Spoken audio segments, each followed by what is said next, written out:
saches pas préparer. Tu sais que moi, ton mari, j'aime foutu avec une manière de doser le sel comme ma maman le faisait. Mais pour que notre foyer soit heureux, je renonce. Je me scaptilise. Je choisis de t'aimer. Que tu saches faire ou que tu saches pas faire. Ne constatez pas la joie. Ne constatez pas, il me fait du bien. Non, tu décides que ce style-là, toi, tu seras heureux avec. Et subitement, tes goûts vont changer.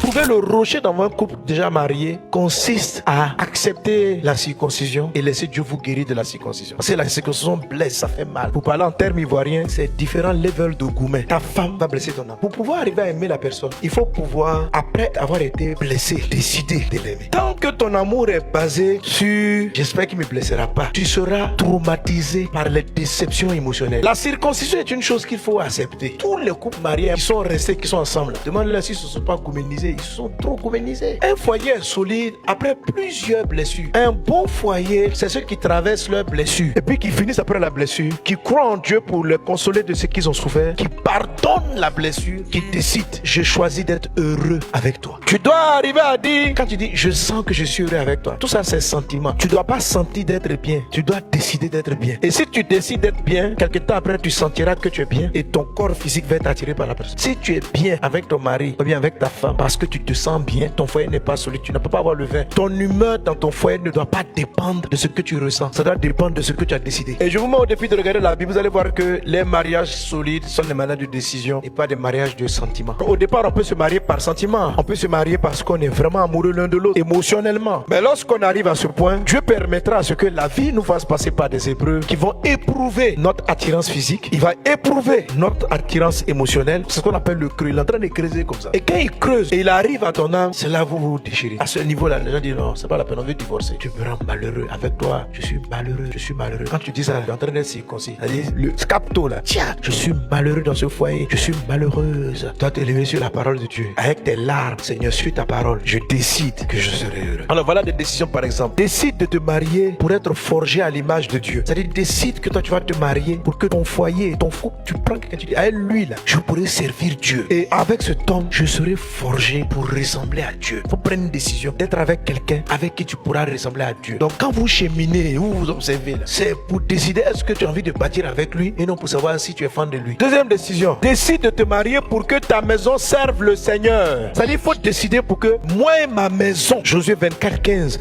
nous servirons le Seigneur. Je veux me marier pour que mon couple là, nous servons Dieu. C'est-à-dire là, tu es en train de creuser dans le roc. C'est un couple qui est bâti sur Jésus, sur le Christ et les intérêts du royaume et non sur votre bonheur. Et Dieu vous donnera le bonheur. Il n'y a personne qui est abandonné à cause du royaume, même son mari, à cause des valeurs du royaume. Quand tu perds, tu vas sauver ta vie. Celui qui va vouloir sauver sa vie va la perdre, mais celui qui est prêt à perdre va la retrouver. Dieu va te donner. Choisis que toi et ta maison, vous servirez Dieu. Vois ton mariage. Prends la décision de vivre avec quelqu'un. Ou si tu es avec quelqu'un, pour que votre couple soit au service de Dieu, vous allez connaître beaucoup de joie et de bonheur, car Dieu va vous la donner. Troisième décision, c'est une conscience plutôt. Sois conscient que tout mariage est une manifestation du grand mystère du mariage de Christ et de l'Église. Écoutez, Jésus ne nous aime pas parce que nous nous sommes bien comportés. La Bible dit Marie, aimez vos femmes comme Christ aimait l'église. Si Jésus aime l'église, est-ce que l'église est bien? Est-ce que l'église se comporte bien? On fait beaucoup d'erreurs. Mais Jésus a choisi de nous aimer. Et c'est ce qu'il dit aux hommes. Marie, aimez vos femmes de la même manière que Christ aimait l'église. Donc le jour où tu as choisi de marier cette femme-là, faut aimer comme Christ aimait l'église. C'est-à-dire, faut décider que toi tu vas donner ta vie pour que cette femme-là soit bien. Choisis de donner ta vie pour que ta femme soit heureuse. Cinquième décision, décide de te soumettre. Femme, sois soumise à ton mari comme au Seigneur. De la même manière que tu as du zèle pour que le royaume de Dieu aille de l'avant, aie du zèle pour que la mission de ton homme soit atteinte. Aie du zèle pour que Dieu le réalise. Sois cette femme vertueuse.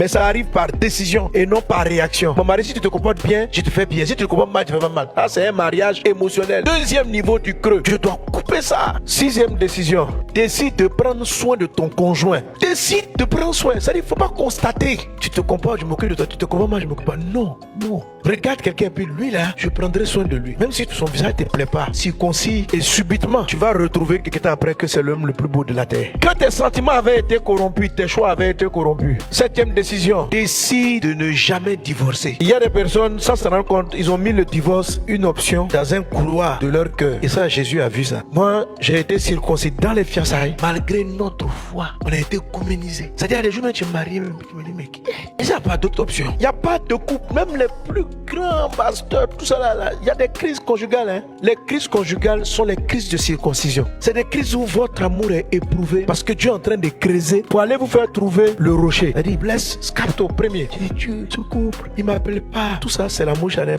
Tu veux entendre sa voix au téléphone, il t'appelle pas. Il va au travail, il m'envoie même pas des fleurs. Il me dit pas, il m'aime. Tout ça, c'est premier niveau. C'est-à-dire que c'est tout ce qui est appréciation. La voix du monsieur, elle prépare pas pour moi. La chambre est désordonnée. Tout ça là, quand vous vous mariez et puis votre couple n'est pas sur le rocher, Dieu va vous laisser faire un palabre pour votre gestion de ce qui est apparent. Il est en train de vous capter. Vous devez arriver là.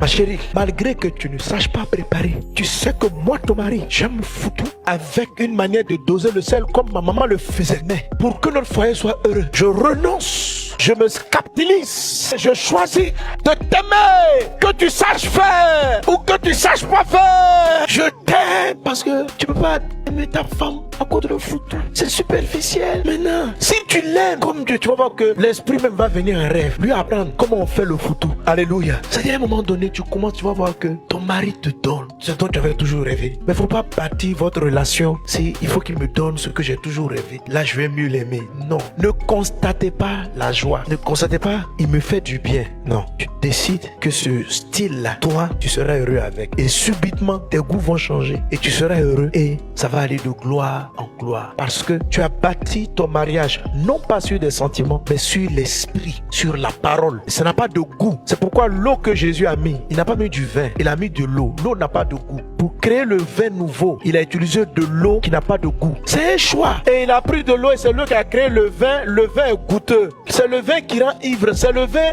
qui fait que tu es ivre amoureux. Mais le vin ivre amoureux n'est pas celui avec lequel Jésus a fait le deuxième vin du bonheur. D'habitude, lorsque Jésus fait des miracles, il prend 5 pains, il multiplie les pains. Il prend au travers du prophète Élie de la farine, il en fait plusieurs. Il prend le vase d'huile, il transforme en des quantités énormes d'huile. Mais lorsqu'il s'agit du miracle du vin, Jésus n'a pas utilisé un résidu de vin. Non, il a dit mettez de l'eau dans les vases. On dit mais qu'est-ce que tu veux faire? Mettez de l'eau. Et à partir d'une chose qui n'a pas de goût, il a créé du vin. Et quand l'ordonnateur a goûté l'eau changée en vin, l'ordonnateur dit c'est de meilleure qualité.